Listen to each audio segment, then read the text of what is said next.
I just want to show you how white it is here. It's 54 degrees. The sky and the air is just white. Everything. I can see it. I can see it in between me and these Quercus agrifolia, Kosai oak trees. That red tree. I see it. It's in the air. I can see it in between here. I don't know what it is. It's the air. It's not blue. It is white. The wind is like 10 miles per hour. Not very strong. You can see it's very dense haze. I don't know what it's from. We get these very hazy days in winter where the sky, and just the air in general, just turns white. It's very ominous. And I don't know if that's because we're getting rain tomorrow, which is true, but it's very interesting. And I find these days very, very interesting. I get melancholy every time it happens. Yeah, the air is white. It's quite dense. And the wind is very steady. It's just, there's not much of a gust. It's just a constant flow of air. And it kind of feels more like the air that you feel in the evening when you're in a gorge and you can feel like this soft breeze, kind of ominous, flowing and kind of brushing by you. Just constant, unwavering 9 miles per hour. It is so strange. And I don't live in a gorge. I live on a ridge. Ish, I guess. But it's very ominous. But in today's video, I'm going to be talking about something a little bit other than the weather.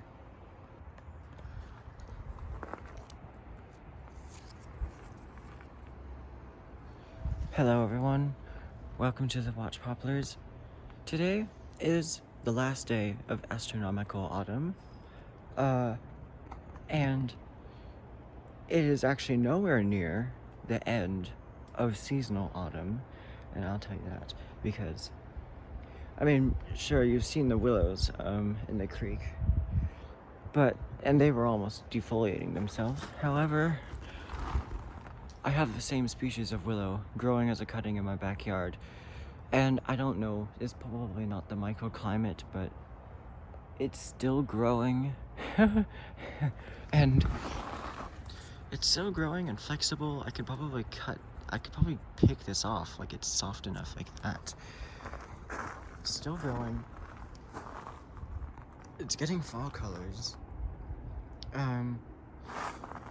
I'd say this is fall colors. But it's also growing at the same time. You can see the very, very tip of it is very flexible, and I'm just seeing if there's any insects on it. I don't see any insects. There's like one single aphid. But yeah, it's got that spring growth of willow color on it. All my willows are they've only just started getting fall colors. There's my big leaf maple here. It is just starting to get fall colors. You can see last month, I believe, or maybe earlier this month, it dropped its first leaf that it sprouted in spring. And it's actually still trying to grow up here. It's trying, but it's firmed up a lot. So I think it's done growing. The leaves are just still kind of light colored, but it's been keeping its leaves for so long and unseasonally for this species of maple, Acer macrophyllum, the big leaf maple, that, I don't know, there's mold forming on the leaves. It's all stagnant, you know? It's very thrown off or something. This is a fluke. All the big leaf maples that grow here naturally, they have absolutely no leaves on them. Yeah, you can see it's mold. There's mold. I thought it was insects, but it's just all stagnant. The leaves are just thrown off. So I expect this to get fall colors later than Christmas. It's gonna get fall colors next year in January. And I expect that to happen by like mid-January. That this is going to get fall colors. This is probably never gonna happen on this plant ever again. And I don't know. These two leaves came out in November. Like, they started coming out in early November, I believe. These two leaves, they were mauled by snails and caterpillars. At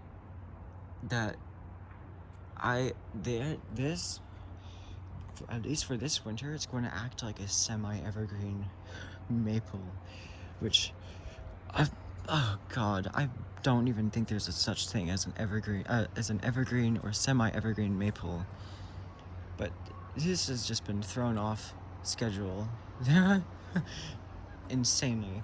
I don't know if this usually happens when you have like a silver wattle acacia being taken care of for every day, but I think it's still growing. I'm not quite sure.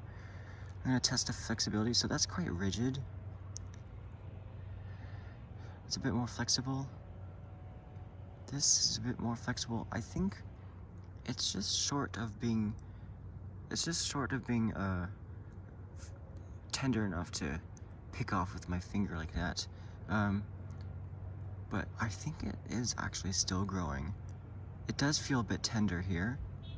I can't tell because like the structure of the leaf is just so complex and delicate. But you can see that the color of this leaf compared to that one is dramatically different. This leaf took an entire month to unfurrow. It's growing very slowly at this time of year, but if it is growing, my god, is it like, that's strange. You got the Chinese elm. I mean, it's naturally semi-evergreen, so I don't really expect that to change. I mean, that was a given. But I took a few trees out of the greenhouse because they were getting stagnant. And they were having health problems. I got the Thesbania out here because if I flip this over, you got these insects on them.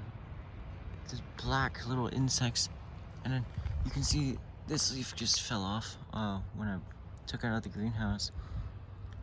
See all these little insects? And all that stuff smeared on them is just the guts from them. I was trying to kill them like that. Pretty effective. I don't know what they are, but they are eating the plant. They're confused and they're taking that opportunity to eat food. But yeah, the willows here are still growing. I already knew willows get the latest fall colors, but I didn't expect them to keep their leaves. There's 5 days until Christmas. They don't have that much time. They'll still be green-ish during Christmas, but I think they'll get their peak fall colors in like early to mid-January. Gosh, imagine. But they're healthy. I mean, it's not like they're growing in a climate that is too warm for them. They grow here naturally. I don't know, it's just for some reason, maybe the soil that they grow in or the microclimate of the creek makes them defoliate slightly later, but naturally they get very late fall colors. Especially if you let them grow very tall and long like this, these leaves, there's a chance that they might even stay on into February while the tree is breaking dormancy. If it doesn't all go up at once in a bright yellow display of fall colors in January. But yeah, the dogwood is looking very red. The stem. I was pondering whether to make a video about dogwood, but I have an event to go to later today, and I don't have time to go to the creek, so I'll do that tomorrow probably. Well, actually tomorrow I'll be with my friends, so we'll try to find a day where I can do a video about dogwood and honeysuckle. I remember, that heat wave we've had, and it threw off a few of my trees. It confused them, and I don't know how. Like, maybe it threw off my big leaf maple. I mean, my big leaf maple started growing profusely shortly after the heat wave, and it's only just stopped growing. And I don't know what on earth is going on and how they have not realized that the effects of that heat wave have long passed, and they're still, some of them have just stopped acting like there was a heat wave like 3-4 months ago. Oh god. So yeah, this is the section that grew after the heat wave, and all of this is before it. So you're probably gonna see that this section, these leaves came out. These two little leaves came out, I think, yeah, in like late November. Yeah, growing slowly but surely. So this whole section is gonna be like lime green by the end of January. I don't know. Maybe it's just these leaves came out so late that they don't have time to. They're actually slightly brighter green than the old leaves from before the heat wave. But oh god, like the fall colors are gonna go up. The last yellow leaf is gonna fall right here, and then you just have this remaining part here. And as this is waking up, these leaves will fall off. So, my god, I don't know. But I also realized that it would probably be kind of risky, I mean, to have my sweet acacia in there. And why it's out here, it's 54 degrees. And I have them out here because we have not had a day that is below 40 degrees. Well, I mean, briefly, only 39 degrees. That would be 5 to 4 degrees Celsius. But I'll keep it here night and day, and I'll bring it back inside when we go below 40 degrees Fahrenheit, or 5 degrees Celsius. But it's doing quite well in this cold environment. It's losing its leaves, which is expected. The ones in its natural habitat are probably doing that. In northern Florida, maybe in Key West, I have no idea. It's gotten kind of cold there too, so yeah. This Sesbania has not been mauled yet. I mean, it was partially mauled like a month ago, but other than that, it's doing pretty well. It hasn't lost its leaves, but it's not growing.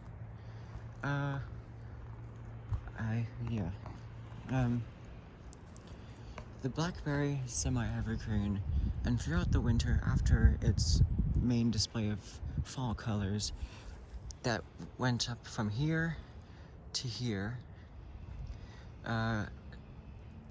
this section of foliage does not get fall colors all at once. It slowly defoliates itself, and yeah, so kind of, yeah, I don't know. But I did prune this, expecting to get all of this fall colors, but it partially defoliated it at. I'm gonna make sure this oak leaf doesn't escape, so add to the soil so that these two red oaks feel like they're growing in a natural area where there's a covering of red oak leaves. My other one here is also bare. They were bare they got their peak fall colors 1 month ago, and it's quite a quick transition. So yeah. Let's see, the bottle trees I have are bare. They have lost their leaves. But I expected, this kind of worries me a little bit, that maybe they aren't kind of cold tolerant because they're not forming a gray covering over the shoots, the sprouts. So, but they're not dying back either, so I don't know. So far, this looks a bit concerning, that they're not turning gray like the Coeluralteria. This is a cutting. I just stuck the top of these ones into the soil, but yeah, I don't know, but they're still alive. They look healthy. I'll keep an eye on them. The other legumes here and leguminous plants are doing fine. They're going dormant, which is okay. They're all semi-evergreen and deciduous plants. They grow in Walnut Creek. They are all from Walnut Creek, so I don't expect many downsides while growing them here, because in fact it gets less cold here than there.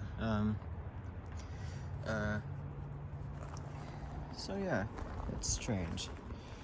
This is a Hinoki false cypress, and it's getting its winter colors. And now that just reminded me, I think I'm gonna start calling it winter colors if my trees get late fall colors that start in December. I'm gonna start calling it winter colors. So all the willows I am growing, aside from my weeping willow that is now just a golden stick in a pot, I'm gonna start calling it winter colors, because it's just, I mean, you still have some leaves clinging onto the oaks, but it's the late birds. You've got a ton of leaves clinging on this one. It may look like it's almost bare, but look at the little sprouts on the side of the branches and stuff. That's still green, but just faded. Kind of doing similar things as the big leaf maple I had. They don't know what to do, so they're just dying green. Just like a unwatered plant during summer. It just doesn't go through its fall colors, and it just turns green. Well, it goes brown from green, like an alder. But you can see this willow is just starting to get its winter colors, because it's not autumn anymore. It's barely autumn. And yeah, so that's something I'll practice in the future. I'll call this winter colors, just like it happens on the cedars, like thuja, and you know why the conifers turn bronze during the winter. You know that thing, like this. The Chinese elm does the same thing. It's turning bronze, so that's why I'll call that winter colors. I won't. The poplar is almost completely defoliated, so I won't call that fall colors. Nor with my Chinese pistache, because normally that species of tree gets fall colors peaking in early November. But it's just an odd couple of seedlings. So the willows get winter colors instead of fall colors. The honeysuckle gets winter colors. The dogwood may get late fall colors, but it doesn't get winter colors because naturally they get fall colors in the transition time between November and December. But yeah, this is because it's mostly defoliated almost. So I'll call that fall colors. This is winter colors. This is also winter colors on the eucalyptus. I didn't even know that that they're kind of semi-evergreen like this.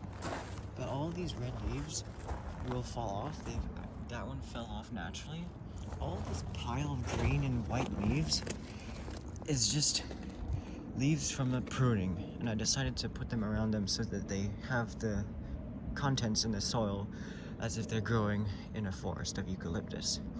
But I'm a bit more content at the fact that they're semi-evergreen and they get fall colors starting in like mid-November, maybe beginning of November. They start getting fall colors, or their winter colors, I should say. Yeah, so the currant also gets winter colors. It's a deciduous plant, but some varieties get much later fall colors, and so I would say that is winter colors. This snapdragon plant is getting winter colors. It's fading. The willow herb, well, that one is early. That was an early one, as well as this one here. That's a willow herb growing at the base of my weeping willow. It's getting winter colors.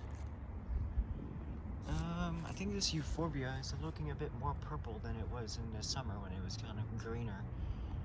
But yeah, the privet gets winter colors. It doesn't defoliate all of its leaves, and it stays mostly green, but it gets winter colors. Oh, what else? I think that's it. The sweet acacia is semi-evergreen, but I'd say this is winter colors. They don't turn yellow. They don't turn bright yellow and then fall off. They turn like a sickly olive green and then they fall off. You can see that one. Just, well, I don't know. That one's kind of firmly attached, but this one, oh, well, yeah, that came off quite easily. So yeah, I also have this pine here. This is a pine, a red pine, and also my Japanese black pine. They're both getting winter colors. They are now turning this kind of olive colored, slowly doing the same thing as the Hinoki cypress. During the summer, this is the color of this poison hemlock. And yeah, interesting. Also, this firethorn. Firethorn does this as well. There's a manzanita right there, and then this firethorn has some reddish leaves down low. So, interesting. And what about this oak here? I'm gonna say those are fall colors because this tree, they're all these valley oaks, Quercus lobata, they're mostly defoliated. There is a late one on that street over there, and it's in its peak fall colors, maybe even before its peak fall colors. But yeah, interesting. But I gotta wrap up this video. There's a lettuce right here, something lettuce that's, I don't know, it looks healthy, but it's getting frostbitten or something, cold damage, or I don't know. Healthy though. So yeah, that's interesting. So that is all for today. This is the Blotch Poplars, and I'll see you in the next video.